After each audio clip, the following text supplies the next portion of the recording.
شروع اللہ کے نام سے جو بڑا مہربان نہایت رحم والا ہے۔ اے محمد صلی اللہ علیہ وآلہ وسلم، جو کپڑے میں لپٹ رہے ہیں، رات کو قیام کیا کرو مگر تھوڑی سی رات، یعنی نصف رات یا اس سے کچھ کم یا کچھ زیادہ، اور قرآن کو ٹھہر ٹھہر کر پڑھا کرو۔ ہم ان قریب تم پر ایک بھاری فرمان نازل کریں گے۔ کچھ شک نہیں کہ رات کا اٹھنا نفس بہیمی کو سخت پامال کرتا ہے، اور اس وقت ذکر بھی خوب درست ہوتا ہے۔ دن کے وقت تو تمہیں اور بہت سے شغل ہوتے ہیں، تو اپنے پروردگار کے نام کا ذکر کرو اور ہر طرف سے بے تعلق ہو کر اسی کی طرف متوجہ ہو جاؤ۔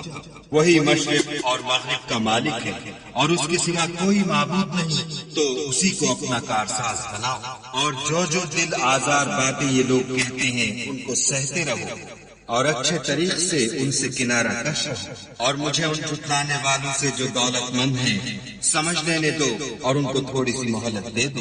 کچھ شک نہیں کہ ہمارے پاس بیڑیاں ہیں اور بھڑکتی آگ ہے، اور گلوگیر کھانا ہے اور درد دینے والا عذاب ہے۔ جس دن زمین اور پہاڑ کانپنے لگے اور پہاڑ ایسے بھربھرے گویا ریت کے ٹیلے ہو جائیں۔ اے اہل مکہ، جس طرح ہم نے فرعون کے پاس موسیٰ کو پیغمبر بنا کر بھیجا تھا، اسی طرح تمہارے پاس بھی محمد صلی اللہ علیہ وآلہ وسلم رسول بھیجے جو تمہارے مقابلے میں گواہ ہوں گے۔ سو فرعون نے ہمارے پیغمبر کا کہا نہ مانا، تو ہم نے اس کو بڑے وبال میں پکڑ لیا۔ اگر تم بھی ان پیغمبر کو نہ مانو گے تو اس دن سے کیوں کر بچو گے جو بچوں کو بوڑھا کر دے گا، اور جس سے آسمان پھٹ جائے گا، یہ اس کا وعدہ پورا ہو کر رہے گا۔ یہ قرآن تو نصیحت ہے، سو جو چاہے اپنے پروردگار تک پہنچنے کا راستہ اختیار کر لے۔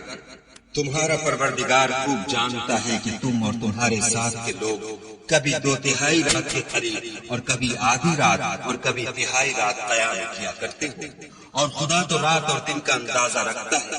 اس نے معلوم کیا کہ تم اس کو نبھا نہ سکو گے، تو اس نے تم پر مہربانی کی، بس جتنا آسانی سے ہو سکے اتنا قرآن پڑھ لیا کرو۔ اس نے جانا کہ تم میں بعض بیمار بھی ہوتے ہیں، اور بعض خدا کے فضل یعنی معاش کی تلاش میں ملک میں سفر کرتے ہیں، اور بعض خدا کی راہ میں لڑتے ہیں، تو جتنا آسانی سے ہو سکے اتنا پڑھ لیا کرو، اور نماز پڑھتے رہو اور زکوٰۃ ادا کرتے رہو، اور خدا کو نیک اور خلوص نیت سے قرض دیتے رہو، اور جو عمل نیک تم اپنے لیے آگے بھیجو گے اس کو خدا کے ہاں بہتر اور صلے میں بزرگ تر پاؤ گے، اور خدا سے بخشش مانگتے رہو، بے شک خدا بخشنے والا مہربان ہے۔